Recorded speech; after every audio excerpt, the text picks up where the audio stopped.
এইবার আমরা আরেকটা অঙ্ক করব। এই অঙ্কটা হালকা জটিল। তার কারণ কি বলতো? তার কারণ হলো এই সমীকরণে দেখো এক্স আর ওয়াই নিচে আছে, আর এই সমীকরণে দেখো দুইটাই উপরে। এই কারণে এই অঙ্কটা হালকা জটিল হয়ে যায়। এটাকে প্রতিস্থাপন এবং অপনয়ন দুই পদ্ধতিতেই সমাধান করা যায়। আমরা প্রথমে প্রতিস্থাপন পদ্ধতিতে করে দেখি। আচ্ছা, এটার নাম দিলাম 1, এটার নাম দিলাম 2। আচ্ছা, 2 নাম্বারটা থেকে দেখো আমরা সহজেই বের করতে পারি একটার নাম। তাহলে দেখো এক্স মাইনাস ওয়াই সমান সমান -1, এখান থেকে পাই এক্স সমান সমান ওয়াইটাকে ওই পাশে নিয়ে গেলে প্লাস হয়ে যাচ্ছে ওয়াই মাইনাস 1। আচ্ছা, তাহলে আমরা একটা মান পেয়ে গেলাম x equal to y minus 1। আচ্ছা, এই মানটাকে এখন আমরা এই সমীকরণে বসিয়ে দিব। তাহলে দেখো কি হয়, এ বাই এক্সের মান হলো গিয়ে ওয়াই মাইনাস 1 যোগ বি বাই ওয়াই সমান সমান হচ্ছে আমার এ বাই 2 প্লাস বি বাই 3। আমরা করব কি, এই যে এগুলাকে এক পাশে নিব, বিগুলাকে আরেক পাশে নিব।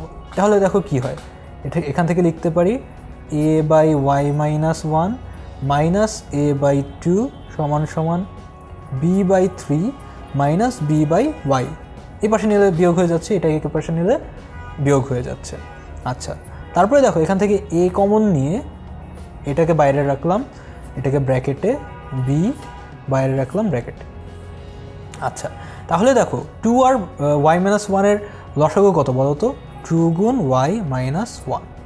তাহলে এটা হচ্ছে 2 বিয়োগ ওয়াই প্লাস 1, আর এখানে হচ্ছে 3 আর ওয়াইয়ের লসাগু 3y, ওয়াই মাইনাস 3। আচ্ছা, এটা গেল। এখান থেকে দেখো কি হয়, সমান সমান আমরা লিখতে পারি এ গুণ উপরে 2 প্লাস 1 কত 3 মাইনাস ওয়াই ভাগ 2 ইন্টু ওয়াই মাইনাস 1 সমান সমান বি গুণ ওয়াই মাইনাস 3 বাই 3y। এখান থেকে আমরা লিখতে পারি, এটাকে যদি এই পাশে নিয়ে আসি সমীকরণের, এ গুণ 3 মাইনাস ওয়াই বাই 2 গুণ ওয়াই মাইনাস 1 বিয়োগ বি গুণ ওয়াই মাইনাস 3 বাই 3y সমান সমান 0। আচ্ছা, এখানে দেখো আমরা কি করি এখন, এ গুণ 3 minus Y by 2y minus 2 এভাবে লিখলাম, বিয়োগের জায়গায় যোগ দিলাম। এই বিয়োগটাকে যদি এখানে গুণ করে দিই তাহলে বি গুণ মাইনাসে মাইনাস, মাইনাসে প্লাসে মাইনাস, আর মাইনাসে মাইনাসে প্লাস, তাহলে 3 মাইনাস ওয়াই হয়ে যাচ্ছে বাই 3 সমান সমান 0। এটাকে লেখা যায়, যদি আমরা 3 মাইনাস ওয়াইটাকে কমন নিয়ে নেই, 3 মাইনাস ওয়াই, বাকি থাকছে আমাদের a by 2y minus 2 plus b by 3y। আচ্ছা, এই সমীকরণটাকে যদি আমরা গুছিয়ে লিখি তাহলে হবে এরকম 3 মাইনাস ওয়াই, আর নিচে থাকছে 3y গুণ 2y মাইনাস 2, আর উপরে 3ay plus B into 2y মানে বি 2by মাইনাস 2b সমান সমান 0। আচ্ছা, এখন এইটাকে নিচের অংশটাকে এখানে নিয়ে গেলে কি হবে, গুণ হবে। তাহলে আমরা যদি ওই পাশে গুণ করে দিই তাহলে দেখো কি থাকে, 3 মাইনাস ওয়াই, আর এখানে থাকছে 3a প্লাস 2b, যদি আমরা কমন নেই ওয়াই মাইনাস 2b সমান সমান 0 গুণ এইটা। 0 গুণ কিছু মানে কি 0, তাহলে আমরা এখানে 0ই রেখে দিলাম। এখন এইটা সমান সমানও 0 হতে পারে, এইটা সমান সমানও 0 হতে পারে। তার মানে আমি বলি দেখো এই দুইটার গুণফল কি 0 না? তাহলে এটা যদি 0 হয় তাহলেও 0 হবে, এই অংশটুকু যদি 0 হয় তাহলেও 0 হবে। তাহলে এইটার সমাধান হলো 3 মাইনাস ওয়াই ইকুয়াল টু 0 বা 3a plus 2b into Y minus 2b সমান সমান 0। তাহলে এই সমীকরণের দুইটা সমাধান হতে পারে, এইটা অথবা এইটা। এটা যদি আমরা নেই তাহলে দেখো কি হয়, 3 মাইনাস ওয়াই সমান সমান 0 যদি নেই তাহলে ওয়াই সমান সমান আমরা বলতে পারি 3।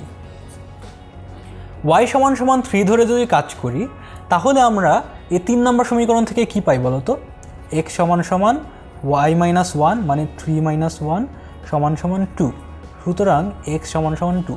এটা হলো একটা সমাধান, y সমান 3, x সমান 2। আরেকটা সমাধান কি হবে? এই সমীকরণ থেকে আসবে।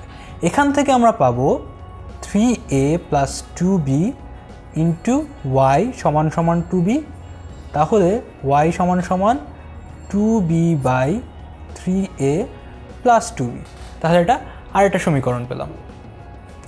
এই y এর মানটা যদি আমরা এখানে বসিয়ে দিই তাহলে পাবো x সমান সমান 2b by 3a plus 2b minus 1 সমান সমান পাচ্ছি 2b minus 3a minus 2b by 3a plus 2b সমান সমান minus 3a by 3a plus 2b। এই যে 2b আর 2b কাটা যাচ্ছে, তাহলে এটা আমাদের আরেকটা সমাধান। তাহলে আমরা দুইটা জোড়া সমাধান পাচ্ছি। একটা হলো y এর জন্য এই সমীকরণটা নিয়ে y এর এই বড় একটা সমাধান, সেই অনুযায়ী x এর এই সমাধান, আর আরেকটা হলো y এর এই ছোটাটা নিয়ে y = 3 x = 2। তাহলে আমরা এভাবে লিখতে পারি xy সমান সমান 2,3 বা minus 3a by 3a plus 2b কমা 2b by 3a plus 2b। আচ্ছা, এখন এই সমীকরণটাকে আমরা অপনয়ন পদ্ধতিতেও সমাধান করতে পারি। অপনয়ন পদ্ধতিতে কি করতে হয় বলো তো? আমাদেরকে সহগগুলোকে সমান করতে হয়। এখানে কিভাবে সহগগুলোকে সমান করব বলো? আমরা এই যে এখানে x মাইনাস y সমান সমান -1 দেওয়া আছে না, এটাকে এমনভাবে সাজাবো যাতে আমরা 1/x বা a/x-টা পেতে পারি বা b/y পেতে পারি। তাহলে দেখো কি করা যায়। আমরা পরের পেজে যাই, তাহলে বুঝতে পারবো। দেখো আমরা সমীকরণগুলোকে আবার লিখি। a/x প্লাস b/y সমান সমান a/2 প্লাস b/3, এটা একটা সমীকরণ ছিল। আরেকটা ছিল x মাইনাস y সমান সমান -1, এটার একটা সমীকরণ ছিল। তাহলে আমাদেরকে কি করতে হবে? এইটাকে এই a/x আকারে নিয়ে যেতে হবে, মানে আমাদেরকে এই উপরের যে অংশ আর নিচের অংশ দুই সমীকরণে সমান করতে হবে, তাহলে আমরা যোগ বিয়োগ করতে পারবো। তাহলে দেখো এটাকে কিভাবে করা যায়। আমরা লিখতে পারি x সমান সমান y মাইনাস 1। এখান থেকে লিখতে পারি দুইটা এক্সটাকে যদি এই পাশে নিয়ে যাই, দেখো এটাকে এভাবে লেখা যায় 1 গুণ x সমান সমান 1 গুণ y মাইনাস 1। তাহলে এটাকে লেখা যায় y মাইনাস 1টাকে এখানে নিয়ে আসলে 1/y মাইনাস 1 সমান সমান 1/x। এই যেটা এখানে ভাগ হয়ে যাচ্ছে, এটা এখানে ভাগ হয়ে যাচ্ছে, তাহলে এটা পেলাম।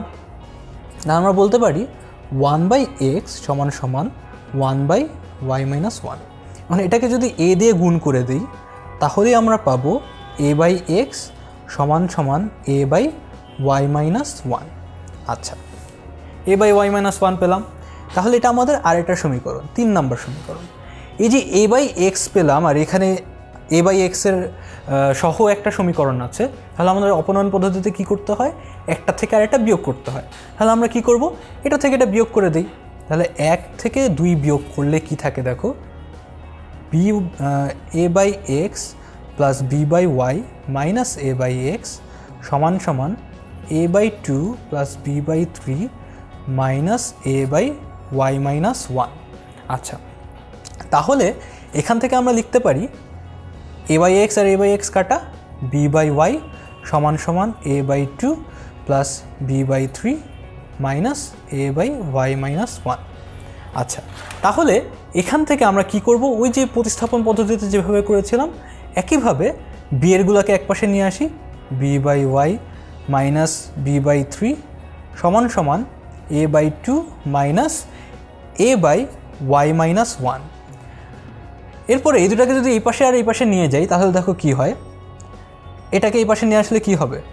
আমরা পার্শ্ব পরিবর্তন করছি সমীকরণে, তাহলে এটা হয়ে যাবে plus a/y minus 1 minus a/2, আর এই পাশে নিয়ে গেলে হচ্ছে b/3 মাইনাস b/y। এই সমীকরণটা কি পরিচিত মনে হচ্ছে না? এটাই কিন্তু আমরা প্রতিস্থাপন পদ্ধতি যখন করছিলাম তখন এভাবে আমরা সমাধান করেছিলাম। এই যে দেখো এই সমীকরণটা। তাহলে আমরা অপনয়ন পদ্ধতি তো একইভাবে এই যে a/x এর মান বের করে 1 নম্বর সমীকরণে বসিয়ে 1 নম্বর সমীকরণে বসিয়ে নেয়, 1 থেকে 2 বিয়োগ করে আমরা ওই আগের সমীকরণটা পেলাম। এখন এটাকে আগের মতোই এখানে যেভাবে সমাধান করেছিলাম সেভাবে সমাধান করে আমরা 2টা উত্তর পাবো, 2 জোড়া উত্তর পাবো। তাহলে আমরা দেখলাম যে এই জটিল একটা সরল সহসমীকরণ সেটা কিভাবে প্রতিস্থাপন এবং অপনয়ন 2 পদ্ধতিতেই সমাধান করতে হয়।